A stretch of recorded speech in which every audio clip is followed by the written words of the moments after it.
ఈ నెల 22, 23 తేదీల్లో అమరావతి డ్రోన్ సమ్మిట్ 2024 జరగనుంది. మంగళగిరిలో సీకే కన్వెన్షన్ హాల్లో ఈ సదస్సు జరగనుంది. డ్రోన్ సాంకేతిక రంగంలో నిష్ణాతులైన వారిని ఆహ్వానించామని రాష్ట్ర పెట్టుబడులు, మౌలిక సదుపాయాల కల్పన కార్యదర్శి సురేష్ కుమార్ తెలిపారు. డ్రోన్ సమ్మిట్ కోసం ఏర్పాట్లు పూర్తి చేస్తామన్నారు.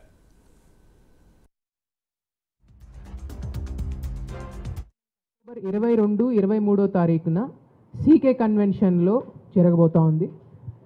సో సుమారుగా మనకు ఒక 1000 మంది పార్టిసిపెంట్స్ వస్తూ ఉన్నారు. ఈ 1000 మంది పార్టిసిపెంట్స్ అకాడమిక్ నుంచి, స్టూడెంట్స్ నుంచి, ప్రొఫెషనల్ నుంచి, అలాగే టెక్నాలజీ ఎంతూసియాస్ట్స్ ఉంటారు. అలాగే ఒక 400 మెంబర్స్ మన అమరావతికి రాబోతూ ఉన్నారు. ఈ 400 మంది కూడా దేశంలో ఉన్నటువంటి వివిధ ప్రాంతాల నుంచి, ఐఐటీస్ నుంచి కానీ, లేకపోతే గవర్నమెంట్ అఫీషియల్స్ కానీ, రెగ్యులేటర్స్ కానీ, రీసెర్చర్స్ కానీ, సో వీరందరూ కూడా వచ్చి వారికి ఉన్నటువంటి నాలెడ్జ్ని మనతోటి షేర్ చేసుకోవడమే కాకుండా, ఇందాక సెక్రటరీ సార్ గారు చెప్పినట్లుగా ఒక 40 స్టాల్స్ కూడా ఎగ్జిబిట్ చేసి మన దేశంలోనే ఉన్నటువంటి బెస్ట్ డ్రోన్ టెక్నాలజీని మనం పబ్లిక్కి డిస్ప్లే కూడా చేయడం జరుగుతుంది. ఇది మనకి